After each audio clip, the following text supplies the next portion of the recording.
Hello বন্ধুরা, কেমন আছো সবাই? আশা করি সবাই ভালো আছো। শুভ দুপুরবেলা চলে আসলাম ছোট্ট একটা ব্লগ নিয়ে।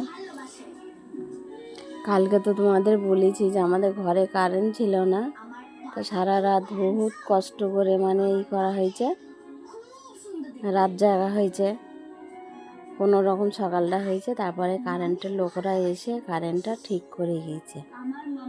আজকে এসে ঠিক করে গেলাম। দেখো আজকে রান্নাটা দেখাচ্ছি তোমাদের। দেখো পেঁপে দিয়ে আলু দিয়ে কেটে রেখেছি, পেঁপে দিয়ে আলু দিয়ে আর পুঁইয়ের ডাঁটা দিয়ে তরকারি হবে। আর এই দেখো পটল ভাজা হবে। আর এধারে দেখো গ্যাসে ডাল বসিয়ে দিয়েছি, ভাত বসিয়ে দিয়েছি।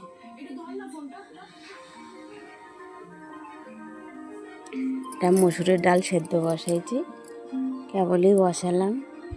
আর এধারে তরি তরকারি তো সব কেটেই নিয়েছি। দেখো গাছের থেকে টাটকা পেঁপে পেড়ে নিয়ে আসলাম, টাটকা পুঁইয়ের ডাঁটা কেটে নিয়ে আসলাম, নিয়ে এসে এখন রান্না করতেই বসলাম।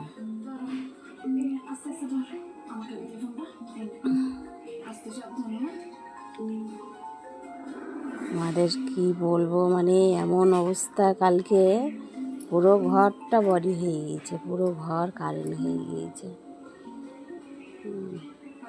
সারা রাত মোবাইলে চার্জ ছিলই না। সকালে কারেন্ট আসলো, ঠিক করলো, কারেন্ট 9টার সময় এসে ঠিক করলো।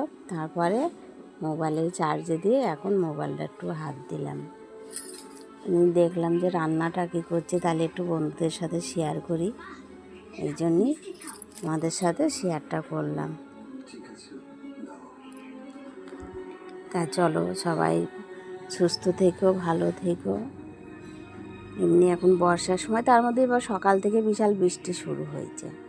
সকাল থেকে বৃষ্টি পড়েই যাচ্ছে, ভিজে ভিজে তো ঠাকুর ঘরে কাজগুলো করলাম, জামা কাপড় ধুলাম। এটা হচ্ছে সবাই ভালো থেকো, সুস্থ থেকো, টাটা, বাই বাই।